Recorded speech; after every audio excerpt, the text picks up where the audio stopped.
పరలోకబంధన పరమ తండ్రి, పాపుల రక్షక, పాపుల పాలడి దైవమా, మహోన్నతుల మహోపకారి, దేవాది దేవ, రాజాది రాజా, యేసయ్య తండ్రి, మీకే స్తుతి స్తుతి స్తుతి స్తుతి స్తుతి స్తుతి స్తుతి స్తుతి స్తోత్రము తండ్రి. నేను పాపులను రక్షించటకు తండ్రి, ఆ మోయలేని సులువును మీరు మోసి, ఆ సులువు మనపై రక్తము జాలలుగా కార్చి నేను పాపులను రక్షించారు కదా ప్రభా. మీకే స్తుతి స్తుతి స్తుతి స్తోత్రములు తండ్రి. వేలాది వందనాలు ప్రభా. ఇప్పుడు తండ్రి మీ యొక్క సేవకురాలు ఆలిస్పును స్వామి గారు తండ్రి సువార్తను ప్రకటించబోతున్నారు ప్రభా. నేను ఆమెకు లోతైన మర్మాలు తెలియజేసి కంఠస్వరాన్నిచ్చి చక్కగా నేను సువార్తను ప్రకటించినట్లు ఆమెను ఆశ్రయించండి ప్రభా. నేను చూసిన వారందరూ నేను స్వస్థపడినట్లు వాళ్ళ కష్టాలు బాధలు తీర్చి వాళ్ళు ఆశ్రయించండి ప్రభా. మీకే స్తుతి స్తుతి స్తోత్రము తండ్రి. ఇప్పటివరకు మీరు పాపులందరినీ రక్షించిన కొరకు వేలాది వందనాలు ప్రభా. మీకే స్తుతి స్తుతి స్తుతి స్తోత్రాలు చెల్లించుకుని రానయ్యన్న యేసయ్య నామములో ప్రార్థిస్తున్నాము తండ్రి, ఆమేన్. ఫాస్టింగ్ ప్రేయర్ ఫెలోషిప్ తరపున దేవునికి స్తోత్రం. మీకందరికీ వందనాలు. వాక్యానికి ముందు సహోదరి గురించి 2 మాటలు.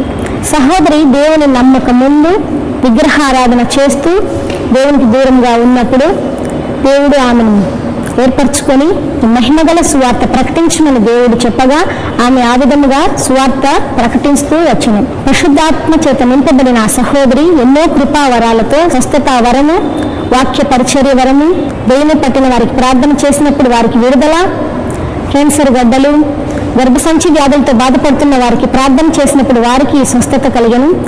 అలాగే పల్లెల్లోనూ తిరిగి సువార్త ప్రకటించారు, వీధి వీధుల్లో పత్రికలు పంచారు, వీధి సేవ చేశారు, జైలు పిల్లలకు వెళ్ళి సువార్త ప్రకటించారు. ఈ విధంగా డ్రామాల ద్వారా, సండే స్కూల్ పిల్లల ద్వారా దేవుని సువార్తను ప్రకటిస్తూ ఉన్నారు. దేవుని కొరకు చక్కగా వాడబడుతున్నారు. మాంత్రికులు, చేతబళ్ళు చేసిన వాళ్ళు ఈ విధంగా వారి కొరకు ప్రార్థన చేసినప్పుడు వారికి కూడా విడుదల కలిగింది. దేవుని శక్తి ద్వారా ఆమె సువార్త ప్రకటిస్తుండగా ఈ విధంగా ఎన్నో అద్భుతాలు, స్వస్థతలు దేవుడు ఆమె చేత చేయిస్తూ సువార్త సేవ చేయించుకుంటున్నారు. అన్యుల మధ్య పరిచర్య చేసినప్పుడు అన్యులందరూ దేవుని దగ్గరకు వచ్చి ప్రభుని నమ్ముకుంటున్నారు. తెలుగు తెలియని ఒక సహోదరి దేవుని స్వరము విన్నప్పటి నుంచి తెలుగు భాష నేర్చుకుని తెలుగుతో మాట్లాడుతూ మినిస్ట్రీ చేస్తూ దేవుని కొరకు ఎంతో నమ్మకంగా సేవ చేస్తున్నారు. ఇప్పుడు దేవుని వాక్యం అందిస్తారు, విని దేవుని మహిమ. దేవునికి స్తోత్రములు. మీ అందరికీ నా వందనములు. బాగున్నారా? శ్రమలే కదా, భూమి మీద శ్రమలే, కానీ అతి త్వరగా శ్రమలన్నీ పోతాయి. నిత్య ఆనందం, సంతోషం వస్తుంది. దిగులు పడకండి. కొద్ది కాలపు శ్రమ శాశ్వతమైన ఆశీర్వదించే దేవుడు మన దేవుడు ఉన్నాడు. కనుక వాక్యానికి వెళ్దాము. ఎపిసోడ్కి సహాయపడిన వాళ్ళు శైల సురేష్ గారు. ఆ కుటుంబంలో జాన్ ప్రణయ్కి వివాహం కావాలి, ఉద్యోగం కావాలి, ప్రార్థించండి. అలాగే విజయలక్ష్మి రఘుమూర్తి గారు, వాళ్ళ కుటుంబంలో బాబుకి ట్రాన్స్ఫర్ విషయంలో భార్యాభర్తలు ఒకే చోట ఉండి వాళ్ళ గర్భఫలం కావాలి. 2 కుటుంబానికి నేను 2 హృదయాలతో వందనాలు చెల్లించుకుంటున్నాను. దేవుడు అత్యధికంగా ఆశీర్వదించును గాక. గౌరీ భాష, కనుక ఈ కుటుంబంలో భాష వాళ్ళ పిల్లలకు రక్షణ కావాలి.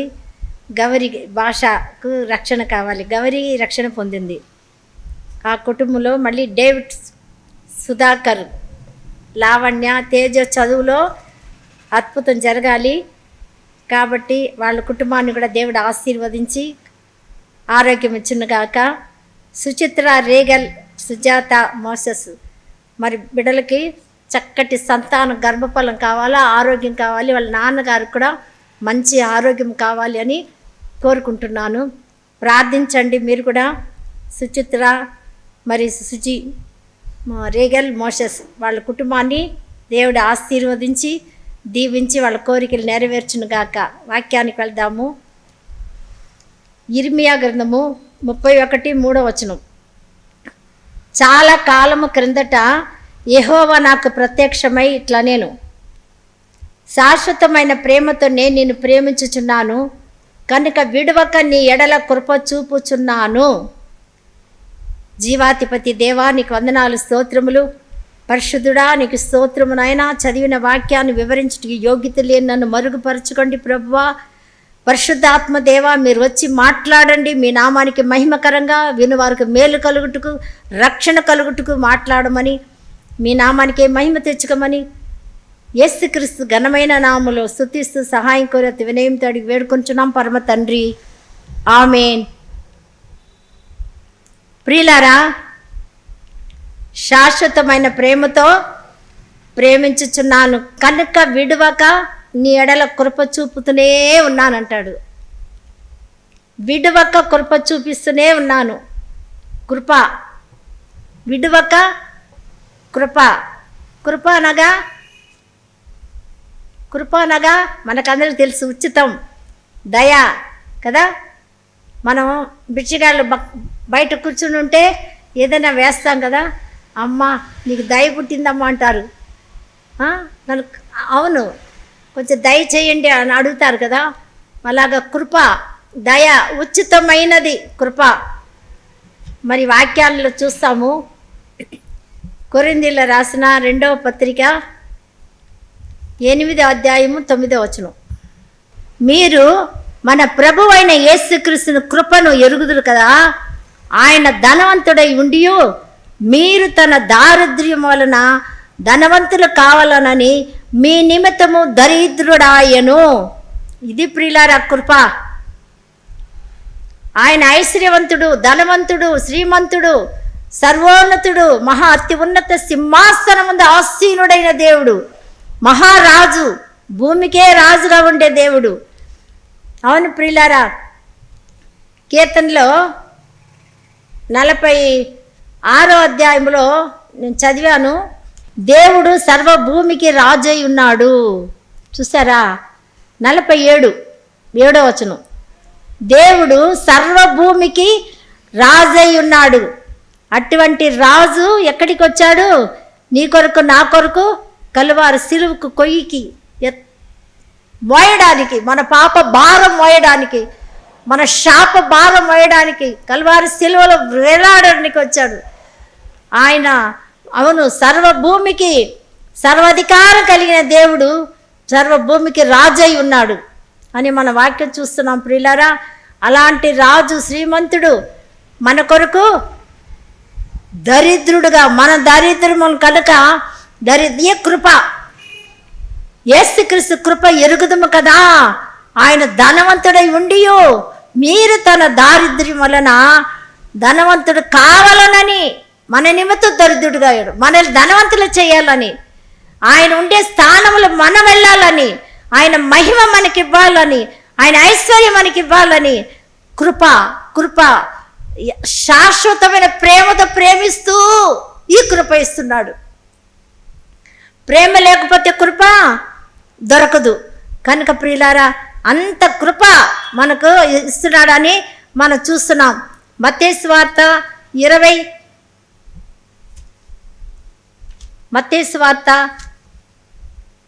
20వ అధ్యాయము 28వ వచనం చూస్తే అక్కడ కూడా ఆయన ఎందుకు ఎలా వచ్చాడని మనం చూడొచ్చును. అలాగే మనుష్య కుమారుడు పరిచారం చేయించుకొనుటకు రాలేదు, కానీ పరిచారము చేయుటకును అనేకులకు ప్రతిగా విమోచన క్రియధనముగా తన ప్రాణం ఇచ్చుటకే వచ్చాను. తన ప్రాణం ఇచ్చుటకే వచ్చాను. అవును ప్రియులారా, పరిచారం చేయించుకొనుటకు రాలేదు, పరిచారం చేయడానికి ఆయన వచ్చాడు. మన పాపాన్ని కడగడానికి, రక్తము కార్చడానికి ఆయన వచ్చాడు. ఎందుకంటే పాపానికి వచ్చే జీతం మరణం. రోమిలకు రాసిన పత్రికలో అదే ఉంది. 6వ అధ్యాయము 23వ వచనంలో, మన ప్రభు అయిన యేసుక్రీస్తునందే నిత్య జీవము. పాపమునకు వచ్చే జీతము మరణం. అయితే దేవుని కృపావరము మన ప్రభు అయిన యేసుక్రీస్తునందే నిత్య జీవము. కనుక నిత్య జీవం ఇవ్వడానికి శాశ్వతమైన ప్రేమతో ప్రేమిస్తూ ఉన్నాడు ప్రియులారా. అలాగ ప్రేమిస్తున్నాడు. అంతేకాదు, కీర్తన 40లో కూడా మనం చూసినట్లయితే 40 అధ్యాయము 1-2 వచనంలో మన స్థితి ఎలా ఉందో అని మనం చూడొచ్చు. యెహోవా కొరకు నేను సహనముతో కనిపెట్టుకుంటుని, ఆయన నాకు చెవియొగ్గి నా మొర ఆలగించెను. నాశనకరమైన కుంటలో నుండి, జిగటగల దొంగ ఊబిలో నుండి ఆయన నన్ను పైకెత్తెను. నా పాదములు బండ మీద నిలిపి నా అడుగులు స్థిరపరిచెను. తనకు స్తోత్రారోపము క్రొత్త గీతనము మన దేవుడు నా నోట ఉంచెను. చూడండి ఎలాంటి ఉన్నాయి, ఎలా నోట చేశాడు. కంపు కొట్టుకున్న నోట మన స్తుతులతో నింపాడు. దొంగ ఊబి, జిగటగల ఊబిలో నుండి పైకి లేపాడు. నాశనకరమైన కుంటలో నుండి లేపాడని మనం చూస్తున్నాం.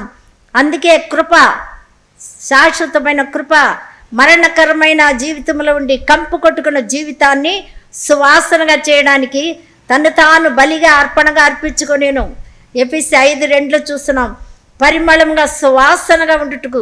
ఎందుకంటే జిగట ఊపిలో నాశనపోయిన కుంటలో నుంచి కంపు కదా, పెంట కుప్పలో కంపు కదా ప్రియులారా, అలాగ సువాసనగా ఉండాలని ఆయన తను తాను బలిగానో అర్పణగానో ఆయన అర్పించుకొనేను అని చూస్తున్నాం ప్రియులారా. మనము ఫిలిప్పు 2వ అధ్యాయంలో కూడా మనం చూస్తే, ఫిలిప్పు 2వ అధ్యాయము 4వ వచనం, మీల ప్రతివాడును తన సొంత కార్యం 5 క్రీస్తు యేసునకు కలిగిన ఈ మనసు మీరును కలిగి ఉండుడి. ఆయన దేవుని స్వరూపం కలిగిన వాడై ఉండి దేవునితో సమానముగా ఉండుట విడిచిపెట్టకూడని భాగ్యమని ఎంచుకొనలేదు. దేవుడు, ఆయన దేవుడు మహోన్నతుడు, సర్వభూమికి మహారాజు. కానీ అలా ఉండాలని ఇష్టపడకుండా మనుషుల పోలికగా పుట్టి దాసుని స్వరూపము ధరించుకొనెను. తను తాను రిక్తునిగా చేసుకొను, ఏమి లేని రిక్తునిగా చేసుకొనెను. అవును ప్రియులారా, ఆకారమందు మనుషుడుగా కనపడ్డాడు. కానీ మరణం పొందినంతగా, శిలువ మరణ పొందినంతగా విధేయత చూపిన వాడై తను తాను తగ్గించుకొనెను ప్రియులారా. అందుకే దేవుడు హెచ్చింపబడ్డాడు. ఎలాగా? ప్రతి మోకాళ్ళు యేసు నామమున వంగునట్లు, ప్రతి వాని నాలుక తండ్రి అయిన దేవుని మహిమార్థమై యేసుక్రీస్తును ఒప్పుకొనున్నట్లు దేవుడు ఆయనను అత్యధికంగా హెచ్చించి ప్రతి నామమునకు పైనామముగా ఆయనగా అనుగ్రహించాడు. ఎంత తగ్గిస్తారో అంత హెచ్చింపబడతాము. దేవుడు ఎంతగానో తగ్గించుకున్నాడు నీ కొరకు, నా కొరకు. సత్యన శవాన్ని బ్రతికించడానికి, కంపు కొట్టుకున్న జీవితాన్ని పరిమళంగా చేయడానికి. అదే కృప, అదే దయ ప్రియులారా అని మనం చూస్తున్నాము. మళ్ళీ ఇంకా చూస్తే ఎఫెసీ 1:7, ఎఫెసీలకు రాసిన పత్రిక 1వ అధ్యాయము 7వ వచనం చూస్తే, దేవుని కృప మహదైశ్వర్యాన్ని బట్టి ఆ ప్రియుని యందు ఆయన రక్తము వలన మనకు విమోచనము, అనగా మన అపరాధముల క్షమాపణని మనకు కలిగి ఉన్నది. అపరాధములు, పాప క్షమాపణ కూడా ఆయన కృప వల్లే కలిగినది. రక్షణ ఆయన కృప వల్లే. 2వ అధ్యాయం 8వ వచనం మనం చూస్తాం. ఆయన కృప, ఆయన వరం, రక్షణ. మనకు రక్షణ అంటే మరణం, తీర్పు నుండి దాటి జీవానికి వెళ్తాం. అదే రక్షణ. ఎవరైతే హృదయం మందు విశ్వసిస్తారో, ఆ హృదయం మందు విశ్వసించిన వారికే నోటితో ఒప్పుకుంటే రక్షణ కలుగుతుంది, మారు మనసు కలుగుతుంది. కనుక ప్రియులారా, నిత్య జీవం కలుగుతుంది. అలాంటి నిత్య జీవము, పరలోక రాజ్యము దేవుడు మనకు అనుగ్రహించి ఉన్నాడు. కనుక మనము శరీర యొక్కయు మనసు యొక్క కోరికలు కొనుచు మన శరీరాశలను అనుసరించి మునుపు ప్రవర్తించు కడమ వారి వలె స్వభావ సిద్ధముగా దైవ ఉగ్రతకు పాత్రలుగా ఉన్నాము. కానీ దేవుడు కరుణా సంపన్నుడై ఉండి మనము మన అపరాధము చేత సచ్చిన వారమే ఉండినప్పుడు సైతం మన ఎడల చూపిన మహాప్రేమ చేత క్రీస్తుతో కూడా బ్రతికించాడు. బ్రతికి కృపచేతే రక్షించాడు. ప్రియులారా, మన రక్షించి క్రీస్తు యేసునందు మనల్ని ఆయనతో కూడా లేపి పరలోకమందు ఆయనతో కూడా కూర్చోబెట్టాను. ఎంత ఆశీర్వాదం కదా! మీరు విశ్వాసం ద్వారా కృపచేతనే రక్షింపబడినారు. ఇది మీ వలన కలిగినది కాదు, దేవుని వరమే. దేవుని వరం, దేవుని దానం కూడా ప్రియులారా. మరి ఇక్కడ చూస్తున్నాం.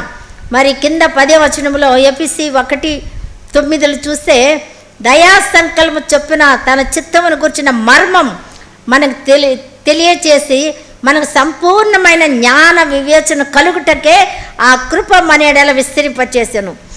ఆ కృప రక్షణ ఇచ్చాడు, కృప జీవం ఇచ్చినాడు. ఆ ఎందుకు మళ్ళా విస్తరింపచేశాడంటే ఆయన సంపూర్ణమైన జ్ఞానం వివేచన కలుగాలని. కృప వల్ల రక్షణ ఇచ్చాడు, కృప వల్ల శాశ్వతమైన ప్రేమ కాబట్టి రక్షించాడు, కృప వల్ల మనల్ని బ్రతికించాడు, పాప క్షమాపణ ఇచ్చాడు. కానీ ఇక్కడ ఎందుకు విస్తరింపచేశాడని మనం చూస్తే సంపూర్ణ జ్ఞాన వివేచన కలుగాలని. జ్ఞాన వివేచన కలుగుటకి కృప మన ఎడల విస్తరింపచేసాను అని మనం చూస్తున్నాం ప్రియులారా. మరి అంతేకాదు ఆయన కృప వరంగా మనం చూస్తున్నాము. మళ్ళీ మనం చూస్తే కృపా దానం 5వ అధ్యాయంలో రోమా 5:16 చూస్తే పాపం చేసిన ఒకని వలన శిక్షావధి కలుగునట్లు ఆ దానము కలుగలేదు. ఏలయనగా తీర్పు ఒక్క అపరాధ మూలముగా వచ్చినదై శిక్షావిధి కారణమాయను. కృపావరమైతే అనేకమైన అపరాధముల మూలముగా వచ్చినదై మనుషులు నీతిమంతులుగా తీర్చబడుటకు కారణమాయను. హల్లెలూయా, స్తోత్రం. ఈ కృపా వరము అనేక మందిని నీతిమంతులుగా తీర్చడానికి కారణమైంది. చూసారా, మొట్టమొదట కృప వరం వచ్చే రక్షణ ఇచ్చాడు, కృపలో జీవం ఇచ్చాడు, వివేచింప జ్ఞానం విస్తరించాలని కృప ఇచ్చాడు. ఇక్కడ నీతిమంతులుగా తీర్చడానికి కృప కారణమైంది కదా.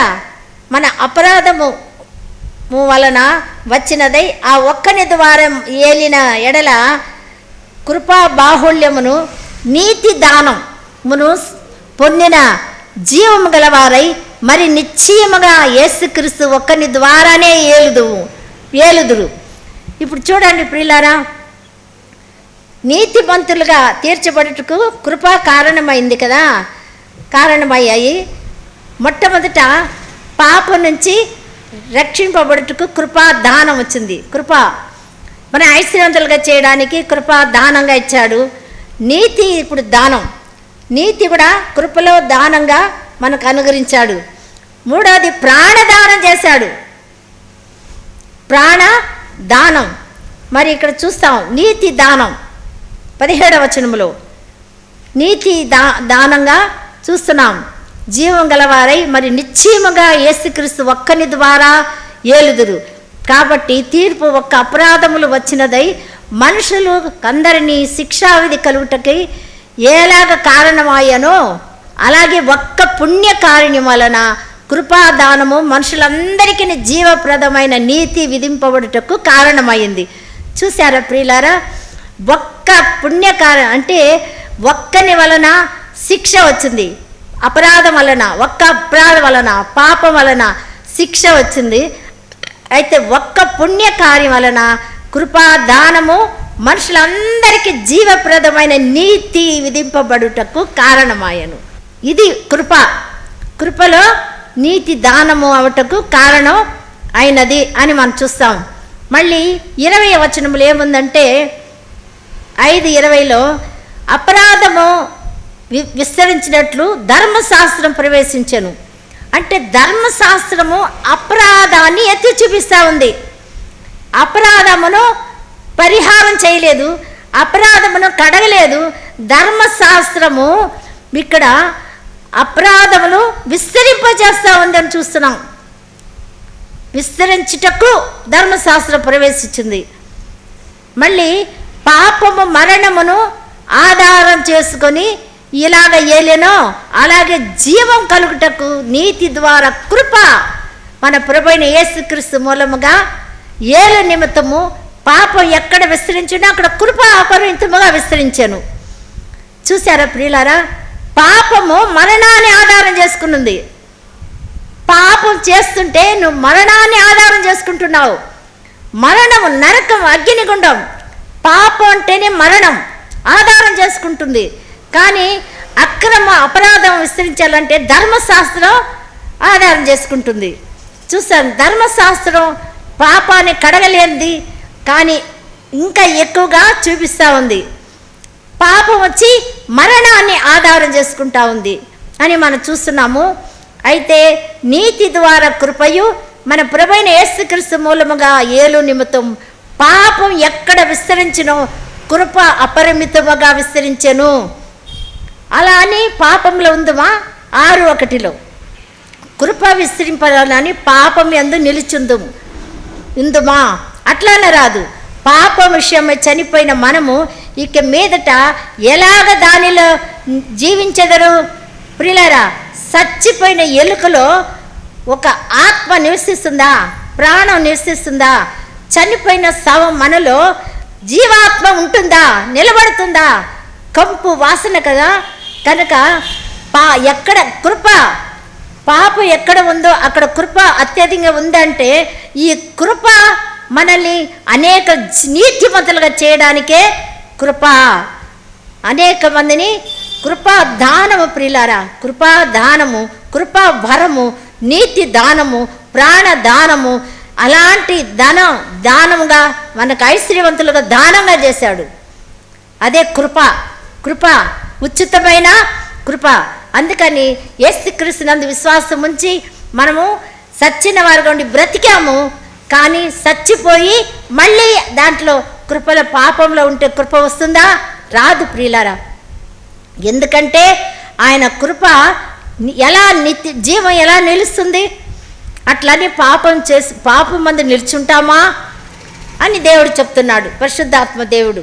కనుక ప్రియులారా, మనము పాప విషయమై మరణము ఆధారం చేసుకున్నది. 49 కీర్తనలో ఒక మాట రాయబడింది, 49:14 వారు పాతాళములో మందంగా కూర్చబడుదురు, మరణము వారికి కాపరి అయి ఉండును. అబ్బా, చూసారా?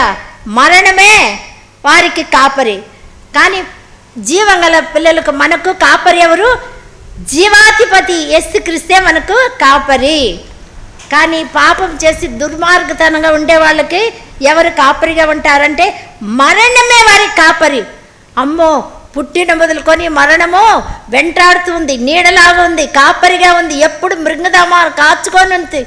ప్రియులారా, అలాగా మన పాపానికి వెళ్ళకూడదు. అందుకే మా రోమా 6:1 ఉంది, కృప విస్తరింపవలనని పాపం యందు నిల్చుంటామా? పాపం యందు మనం నిల్చుంటే ఏం చెప్తున్నాడు?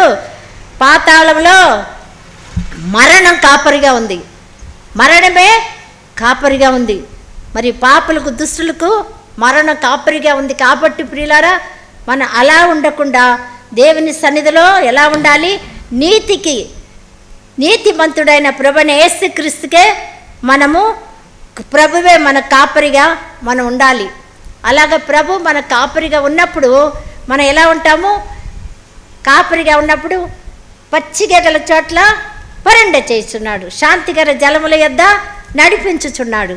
కనుక యెహోవా నా కాపరిగా ఉంటాం. యేసు ప్రభువే నా కాపరి. దేవుడే సర్వభూమికి రాజై ఉన్న దేవుడే మనకు కాపరిగా ఉంటాం. పాపానికి కాపరి మరణమే. కనుక అలాంటి ఉండకుండా మరణాన్ని సాతాన్ని జయించి లేచిన యేసు ప్రభు మనందరి కాపరిగా ఉన్నాడు. కనుక ప్రభు మనల్ని ఆశీర్వదించును గాక. వాక్యాన్ని విత్తిన వాక్యం నీరుకట్టి ఫలింపచేయును గాక. జీవగల దేవానికి వందనాలు, కృతజ్ఞతాస్తుతులు, స్తోత్రములు. పరిశుద్ధుడా, స్తోత్రము నాయన. నాయన కృప కృప కృప మాకు ఎంతగానో విస్తరింపచేసావు నాయన. జ్ఞానం కలగాలని విస్తరింపచేసినావు తండ్రి. మా నీతి కలగాలని మా కృపను విస్తరింపచేసినావు. శాశ్వతమైన ప్రేమతో మమ్మల్ని విడువక ప్రేమిస్తున్నావు. కనుక నాయన దీన స్థితిలో ఉన్నప్పుడు మాకు కృప ఇచ్చినావు. ఎంత ఐశ్వర్యవంతుడు, ధనవంతుడు, దానంగా కృప ఇచ్చినావు. నీకు వందనాలు, స్తోత్రం. ప్రభా, పాన్సర్ చేసిన కుటుంబాలని ఆశీర్వదించండి నాయన. అంతేకాకుండా వింటున్న వాళ్ళందరినీ దీవించండి. పోలు చేస్తున్న కుటుంబాలని దీవించండి. ఎవరెవరు ఏ అవసరం అక్కర్లో ఉన్నారో దీవించి ఆశీర్వదించి మంచి ఉద్యోగాలు దయచేయండి ప్రభువా. వివాహం కాని వాళ్ళకి వివాహం జరిగించండి. గర్భఫలం లేని వాళ్ళకి గర్భఫలం దయచేయండి నాయన. నాయన బిజినెస్ చేసుకునే బిడ్డల్ని, షాప్ పెట్టుకునే బిడ్డలు ఆశీర్వదించండి. కోర్టు విషయంలో న్యాయం చేయండి ప్రభువా. మా కర్త ఇది ఇండ్లు లేని వాళ్ళకి ఇండ్లు ఇవ్వండి ప్రభా. గొప్ప కార్యం చేయనైనా రావాల్సిన ఐశ్వర్యం రావాలి ప్రభా, సొత్తు రావాలి. మీరే ఇప్పించండి నాయన. లోనుండి త్వరగా తీరిపోటు సహాయం చేయండి. దూర దేశంలో ఉండే బిడ్డల్ని ఆశీర్వదించండి. వాళ్ళు చేసే ప్రతి పనుల్లో మీరు తోడుగా ఉండి ఆశీర్వదించి దీవించమని నాయనా, దొంగలకు రక్షణ, నాయనా తన వ్యభిచారులకు రక్షణ, మారు మనసు దయచేయండి. నిన్ను అంగీకరింపని వారికి మారు మనసు రక్షణ దయచేయమని, లోకరక్షకుడా నిన్నే విశ్వాసించుటకు సహాయం చేయమని యేసు నామములో స్తుతిస్తూ ప్రార్థించాడు వేడుకుంటున్నాం పరమ తండ్రి, ఆమేన్. మీ అందరికీ నా వందనములు. దేవుడు మిమ్మల్ని ఆశీర్వదించును గాక. ఎడబాయని నీ కృపా నన్ను విడువదు ఎన్నటికీ, ఎడబాయని నీ కృపా నన్ను విడువదు ఎన్నటికీ. యేసయ్యా నీ ప్రేమానురాగం నన్ను కాయును అనుక్షణం, యేసయ్యా నీ ప్రేమానురాగం నన్ను కాయును అనుక్షణం. ఎడబాయని నీ కృపా నన్ను విడువదు ఎన్నటికీ.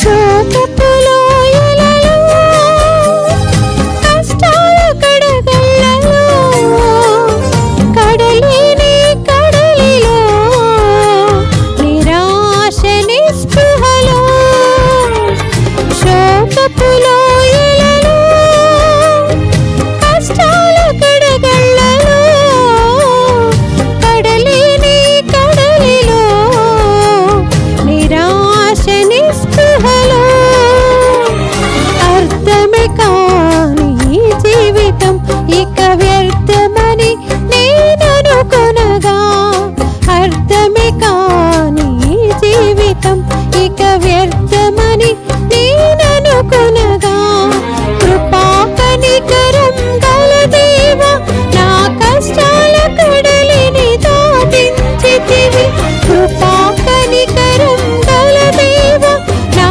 కష్టాల కడలిని దాటించితివి.